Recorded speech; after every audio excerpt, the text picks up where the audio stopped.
tengo el honor de dar la bienvenida al excelentísimo señor Mamadi Doumbouya, presidente del Comité Nacional para la Reconciliación y el Desarrollo, presidente de la República de Guinea y jefe de Estado, y lo invito a dirigirse a esta Asamblea General.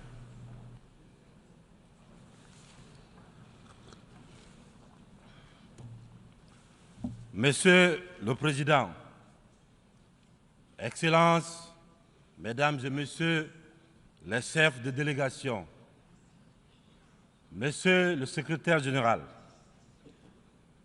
je voudrais, avant de commencer, Monsieur le Président, vous adresser les chaleureuses félicitations de la délégation guinéenne pour votre brillante élection à la présidence de la 78e Assemblée générale des Nations unies. Je voudrais également, devant cette auguste Assemblée, vous assurer du soutien de mon pays. Je souhaite par la même occasion rendre un hommage mérité à votre prédécesseur, M. Sabah Korosi de la Hongrie, à M. le secrétaire général, M. Antonio Guterres. Je le remercie pour le dévouement avec lequel il dirige notre organisation. Monsieur le Président, Mesdames et Messieurs, en venant prendre part aux travaux de la 78e section ordinaire, je voudrais m'acquitter d'un devoir, celui de vous transmettre les chaleureuses salutations du peuple souverain de Guinée. Mon pays qui continue de fonder un espoir en l'Organisation des Nations Unies pour trouver des solutions idoines aux questions auxquelles notre monde continue d'être confronté. Dans ce cadre, Monsieur le Président, nous pensons que les fondamentaux qui ont sous-tendu à la création de notre organisation doivent s'adapter aux mutations profondes de notre société. L'objectif du thème de la présente session, paix, prospérité, progrès, durabilité, est d'actualité. Évocateur et mérite une attention particulière de notre part. Épidémie de coups d'État en Afrique. Après celle de la Covid-19, le continent est frappé par celle des putschs militaires, notamment dans les pays francophones du sud du Sahara. C'est tout le monde qui les condamne, qui les sanctionne, qui s'émeut de la réapparition brusque de cette pratique que l'on croyait révolue, à juste titre. Mais j'ai envie de dire que la communauté internationale doit avoir l'honnêteté et la correction de ne pas se contenter de dénoncer les seules conséquences, mais de s'intéresser et de traiter les causes. Les coups d'État, s'ils se sont multipliés ces dernières années en Afrique, c'est bien parce qu'il y a des raisons très profondes.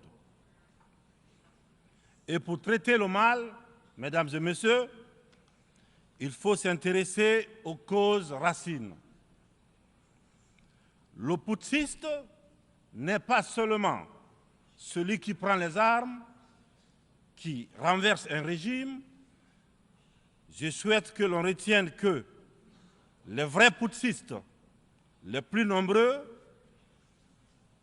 qui ne font l'objet d'aucune condamnation, c'est aussi ceux qui manigancent, qui utilisent la fourberie, qui trichent pour manipuler les textes de la Constitution afin de se maintenir éternellement au pouvoir. C'est ceux en col blanc qui modifient les règles du jeu pendant la partie pour conserver les rênes du pouvoir. Voilà les putschistes les plus nombreux. Monsieur le Président, Mesdames et Messieurs, je fais partie de ceux qui, un matin, ont décidé de prendre nos responsabilités pour éviter à notre pays un chaos complet, une situation insurrectionnelle. Aucune force politique, toute complètement neutralisée à l'époque, n'avait ni le courage ni les moyens de mettre fin à l'imposture que nous vivions.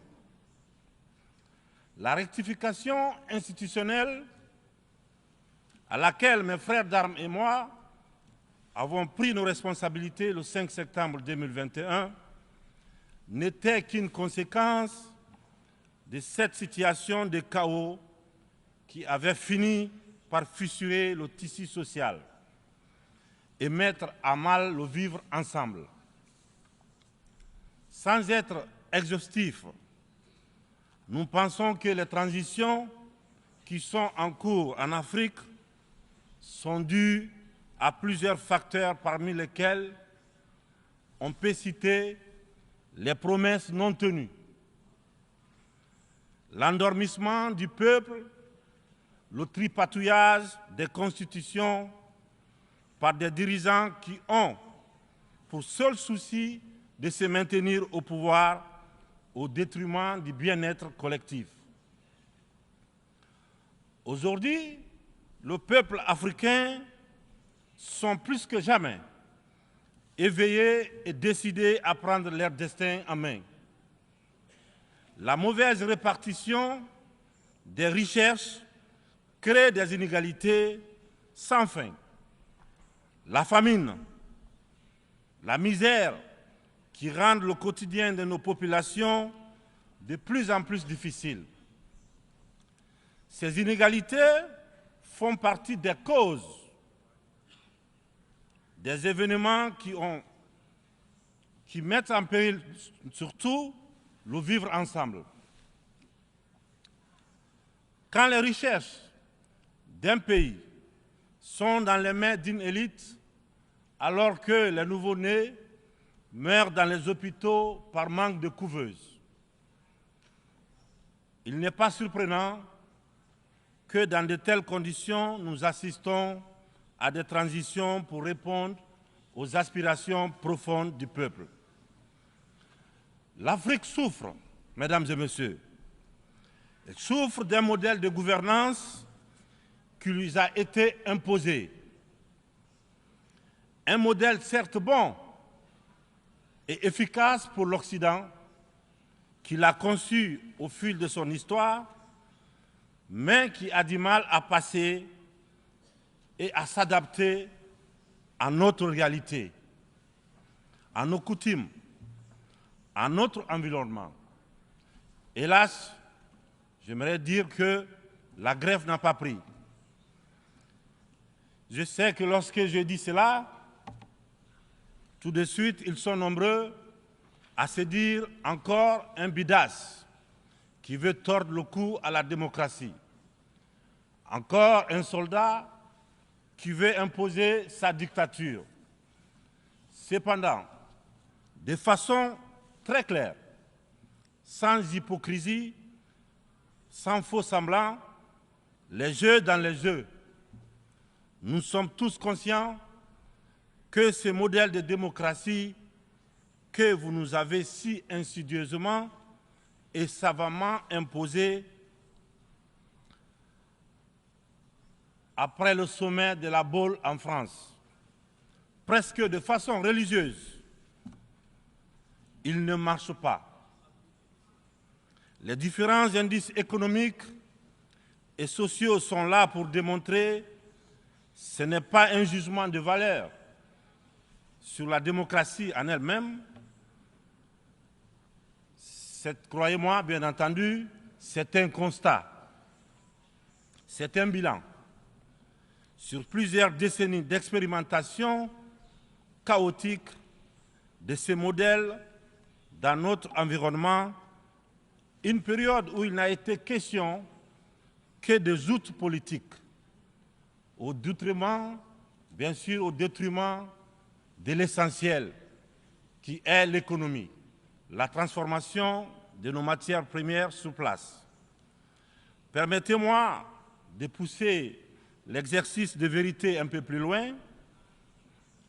Avec ma courte mais intense expérience à la gestion d'un État, la Guinée, j'ai mieux mesuré à quel point ce modèle a surtout contribué à entretenir un système d'exploitation et de pillage de nos ressources par les autres. Et une corruption très active de nos élites, des leaders nationaux, à qui on a souvent accordé des certificats de démocrates. Et en fonction de leur docilité ou de leur aptitude à brader les ressources et les biens de leur peuple, ou encore de leur facilité à céder aux pseudo-recommandations et injonctions des grandes puissances. Je dois d'ailleurs, dans ce sens, confesser que tout ce à quoi je fais face dépasse l'imagination. Ce sont les mêmes qui confessent la démocratie, la transparence, qui dénoncent la mauvaise gouvernance et la corruption, qui dictent les règles.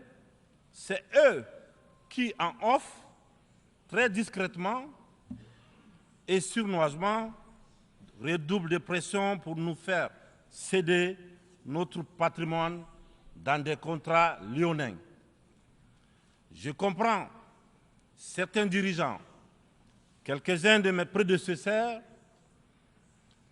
qui, parce qu'ils avaient des fragilités, parce qu'ils étaient sous pression, ou parce qu'ils traînent des casseroles, ou surtout parce qu'ils avaient des agendas politiques, ont cédé à ce qu'on leur demandait. Je les comprends sans les approuver.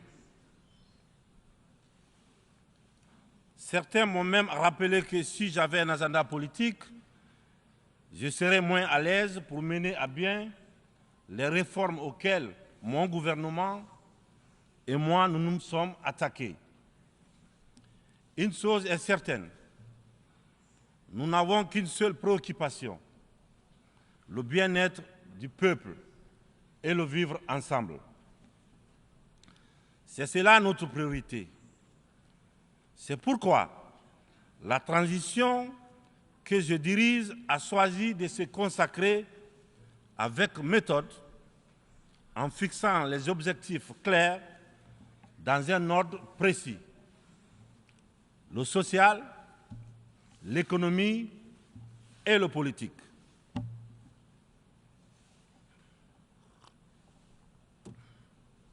Monsieur le Président, Mesdames et Messieurs, mon uniforme, je l'ai mis au service de mon peuple.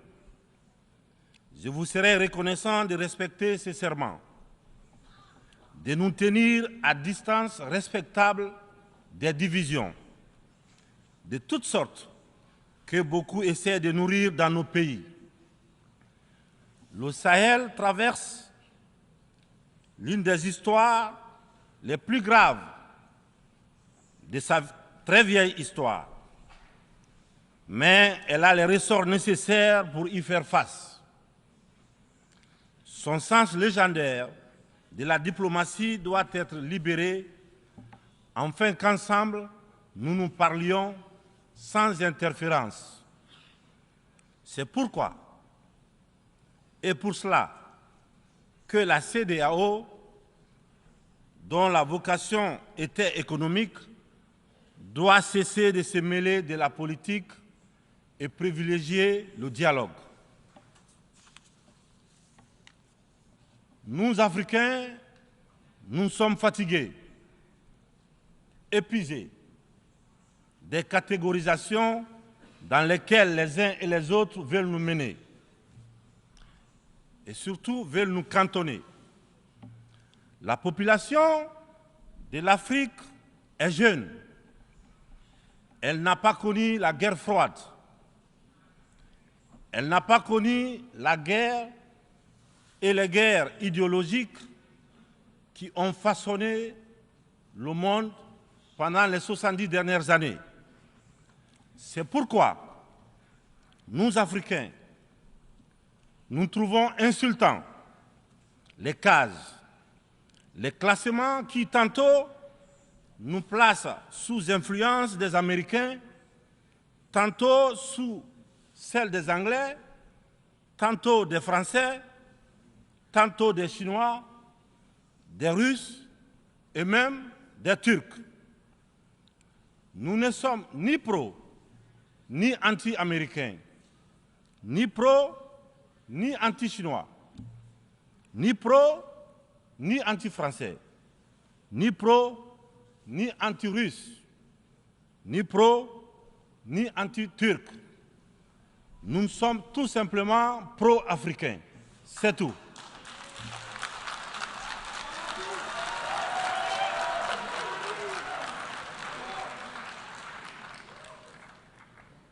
Nous mettre sous la coupe de telle ou telle puissance est une insulte,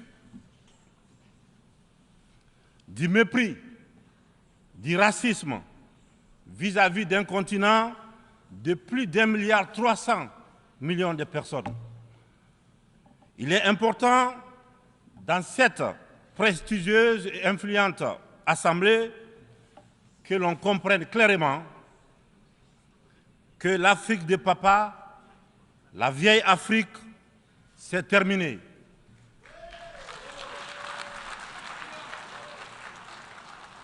Avec une population de plus d'1 milliard d'Africains, dont environ 70% de jeunes totalement décomplexés, des jeunes ouverts sur le monde et décidés à prendre en main leur destin. Il est venu le moment de prendre conscience que les structures, les règles issues de la Seconde Guerre mondiale, en l'absence de nos États, qui n'existaient pas encore, sont obsolètes. C'est la fin d'une époque déséquilibrée, injuste, où nous n'avons pas droit au chapitre.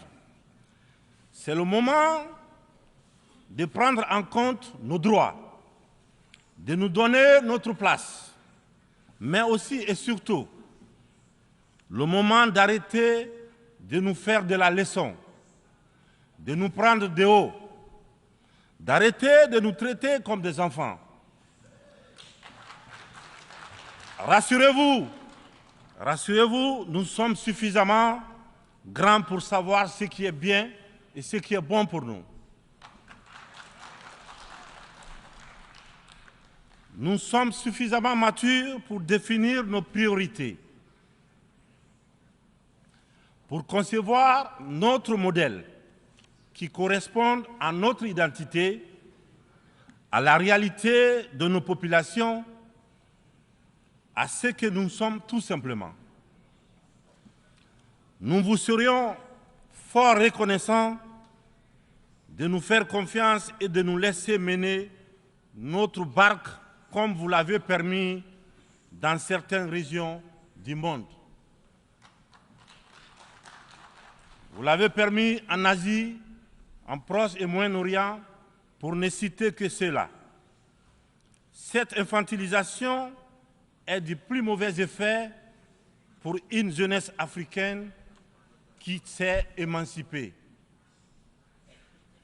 Dans ce contexte, nous sommes tous interpellés et appeler à procéder à une meilleure analyse de la situation en vue d'initier et de poursuivre de nouvelles politiques au bénéfice de tous.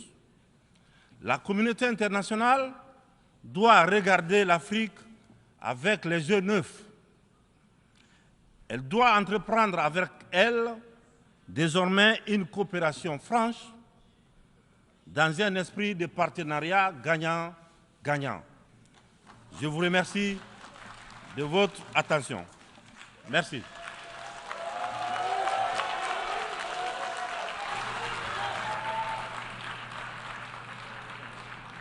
A nombre de la Asamblea, agradezco al presidente del Comité Nacional para la Reconciliación y el Desarrollo, presidente de la República de Guinea y jefe de Estado, la declaración que acaba de